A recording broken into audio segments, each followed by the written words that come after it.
एक रात की सच्ची तौबा। एक पुरानी बस्ती में हामिद नाम का एक नौजवान रहता था। दिल का बुरा नहीं था, लेकिन दोस्तों की संगत ने उसे बुरी आदतों में डाल दिया था। नमाज छोड़ देता, झूठ बोलता, वक्त बर्बाद करता और गलत कामों से खुद को रोक नहीं पाता था। एक रात वो थक हार कर कमरे में बैठा था। बाहर सन्नाटा था और दिल में बेचैनी। उसे अपने किए हुए गुनाह याद आने लगे। माँ की बातें याद आईं, बेटा अल्लाह से दूर मत जाना, वो फौरन माफ कर देता है, बस एक सच्ची तौबा चाहिए। ये बात उसके दिल में लग गई।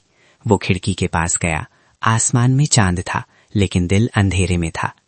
तभी उसने सड़क पर एक बुजुर्ग को देखा, जो रात के सन्नाटे में खड़े होकर दुआ कर रहे थे। उनके चेहरे पर नूर था, जैसे दिल में सुकून भर दे। हामिद को महसूस हुआ जैसे अल्लाह उसे पुकार रहा हो, मेरे बंदे तू कब लौटेगा। उसका दिल फट गया, आंखें भर आईं। वो कमरे में गया, दरवाजा बंद किया और कुछ देर चुप बैठा रहा।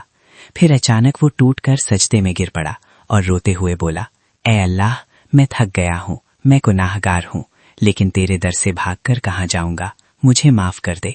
मैं लौट आया हूँ। उसके आंसू सजदे को भिगो रहे थे। ये सजदा लंबे समय बाद किया गया था, जिसमें दुआ कम और आंसू ज्यादा थे। कुछ देर बाद दिल में ठंडक उतर गई, जैसे कोई बोझ उतर गया हो। उसने उठकर दिल से 2 रकअत नफल नमाज पढ़ी और हर रकअत में कहा, मुझे बदल दे, मुझे अपने करीब कर दे। सुबह फजर की अजान हुई तो हामिद पहली बार मस्जिद की तरफ चल पड़ा। चेहरे पर थकान नहीं, बल्कि एक नई रोशनी थी। लोग हैरान थे, लेकिन उसके दिल में सुकून था। वो बदल चुका था। उस दिन से उसने हर गलत काम छोड़ दिया, पुराने दोस्तों से दूरी बना ली और खुद को अल्लाह के हवाले कर दिया।